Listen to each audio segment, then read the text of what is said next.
திருச்சி மாவட்டம் மணப்பாறையில் செயல்படும் GPL homeo care மற்றும் மருந்தகம் உடல் மற்றும் மனநலத்திற்கான சிறப்பு ஆலோசனைகள் வழங்கப்படுகிறது.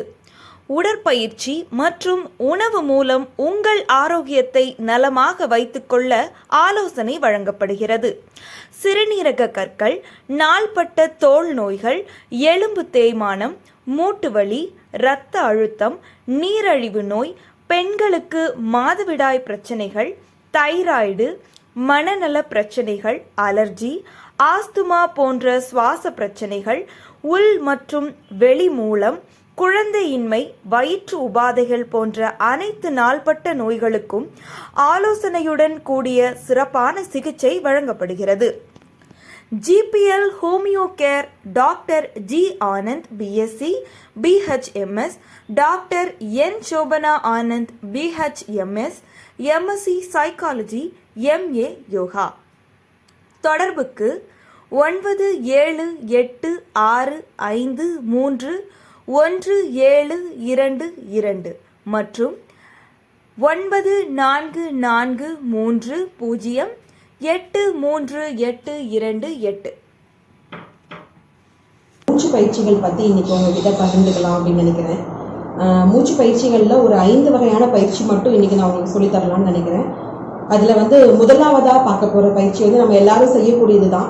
தினமும் காலையில் இந்த நோய் பரவல் அதிகமாக இருக்கக்கூடிய நேரங்களில் உங்களுடைய நுரையீரலோட தன்மையை அதிகப்படுத்துறதுக்காக நீங்கள் செய்யக்கூடிய பயிற்சியில் முதல் பயிற்சியாக நல்ல மூச்சை இழுத்து விட்டு மெதுவாக உங்களுடைய மூச்சை நீங்கள் விடுங்க. இப்போ நான் சொல்கிற மாதிரி பாருங்கள். மூக்கிலேயே நம்ம மூச்சை இழுக்கிறோம், திருப்பி மூக்கிலேயே நம்ம மூச்சை விடுறோம். மெதுவாக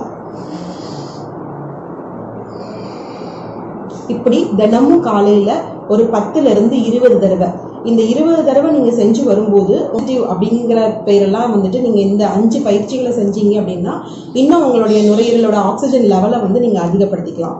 ஸோ ஃபர்ஸ்ட் பயிற்சி, நீங்க மூக்கால சுவாசிச்சு மூக்காலேயே உங்களுடைய சுவாசத்தை வெளியிடுறீங்க. இன்னொரு தடவை செஞ்சு காமிக்கிறேன். ஓகேங்களா? இது ஃபர்ஸ்ட் பயிற்சி. ரெண்டாவது பயிற்சி அப்படின்னு பார்த்தீங்கன்னா, இப்போ நம்ம மூக்கில் சுவாசிக்கிறத வாய் வழியாக விடுறோம். வாய் வழியாக விடுறது அப்படிங்கிறது ஒரு விசில் மாதிரி ஒரு சவுண்ட் வச்சு விடுறோம். அது எப்படி விடலாம்னா, மெதுவாக மூக்கில் நல்லா இன்ஹேல் பண்ணிட்டு இப்படி எக்ஸ்ஹேல் பண்ணணும். இப்படி பண்ணும்போது உங்களோட லங்ஸோட ஆக்சிஜன் லெவல் இன்க்ரீஸ் ஆகும். இது ரெண்டாவது பயிற்சி. மூன்றாவது பயிற்சி அப்படின்னு பார்த்தீங்கன்னா, இப்போ நீங்கள் வாய் வழியாக விடுறதே நம்ம ஒரு இருமல் வந்தால் எப்படி விரும்புவோம் அந்த மாதிரி நம்ம விடணும். இப்போ நல்லா இன்ஹேல் பண்ணிக்கோங்க. இப்படி நம்ம இரும்புனா எப்படி இரும்புவோம் அப்படின்னு இரும்புறோம் இல்லையா, அந்த இரும்புற அளவுக்கு அங்கே ஆக்சிஜன் நம்ம உங்களோட எக்ஸ்பிரேஷனை வெளியில தள்ளுறது இந்த மாதிரி இது பண்ணணும். இப்போ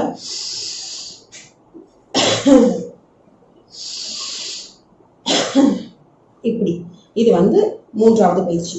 இப்போ நான்காவது பயிற்சி அப்படின்னு சொல்லி பார்த்தீங்கன்னா, நீங்கள் நல்லா இன்ஸ்பிரேட் பண்ணிட்டு, அதாவது நல்லா சுவாசத்தை இழுத்துட்டு ஒரு 2 நிமிஷம் ஹோல்ட் அப் பண்ணிட்டு அதுக்கப்புறமா வெளியில விடணும்.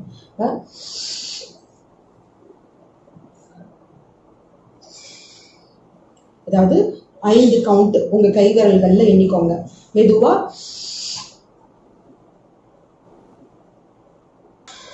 இப்படி கவுண்ட் பண்ணிட்டு இப்ப இந்த 5 நிமிஷம் அந்த உங்களோட இதுல நுரையீரல்ல நீங்க அந்த காற்றை தங்கி வைக்கிறீங்க. ஸோ உங்க அங்க ஆக்சிஜன் லெவல் இன்க்ரீஸ் ஆகும். இந்த லங்ஸ் எக்ஸ்பேண்ட் ஆகி வரும். இந்த பயிற்சி செய்யலாம். இதோட சேர்த்து இன்னொரு பயிற்சி, இப்ப நான் இங்க ஒரு டம்ளர்ல தண்ணி வச்சிருக்கிறேன். இது இல்லாம உங்களுக்கு ஸ்ட்ரா கிடைச்சிச்சுன்னா ஸ்ட்ரா எடுத்துக்கோங்க. இப்ப எனக்கு ஸ்ட்ரா இல்லை. ஸோ இந்த ரீஃபில்ல நான் 2 பக்கமும் கழட்டிட்டு அந்த ரீஃபில் நான் எடுத்திருக்கிறேன். இப்போ இந்த மாதிரி நம்ம சின்ன பிள்ளையில இந்த மாதிரிலாம் விளையாண்டு இருப்போம். ஜஸ்ட் நீங்க இந்த இதை விட்டுட்டு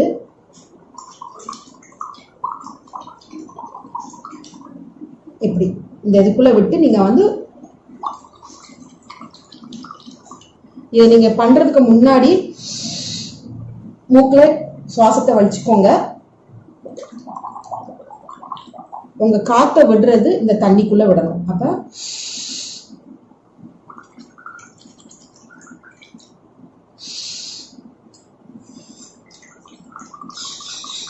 இப்படி மாறி மாறி இந்த பயிற்சி நீங்க செஞ்சுக்கிட்டே இருந்தீங்க அப்படின்னு சொன்னா உங்களோட லங்ஸ் கெப்பாசிட்டி ஜாஸ்தி ஆகும். இது மட்டும் இல்லாம உங்களுக்கு பலூன் கிடைச்சிச்சுன்னா தினமும் ஒரு பலூன் ஊதுங்க. எவ்வளவு அளவுக்கு உங்களால ஊத முடியுது அப்படிங்கிறத பாருங்க. பலூன் ஊத ஊத உங்களோட ஆக்சிஜன் லெவல் நல்லா உங்களுக்கு இன்க்ரீஸ் ஆகிட்டே இருக்கும். இப்போ ஆக்சிஜன் பற்றாக்குறை இருக்கக்கூடிய இந்த காலகட்டங்கள்ல நம்ம வீட்டில் இருந்து செய்யக்கூடிய இந்த சின்ன சின்ன பயிற்சிகளை செஞ்சோம்னா பெருமளவு நம்மளுடைய நுரையீரல் சார்ந்த பிரச்சனைகளை நம்ம தவிர்த்துக்கலாம் அப்படிங்கிற ஒரு நல்ல நோக்கத்தோட இந்த பதிவை உங்களுக்காக பதிவிடுறோம்.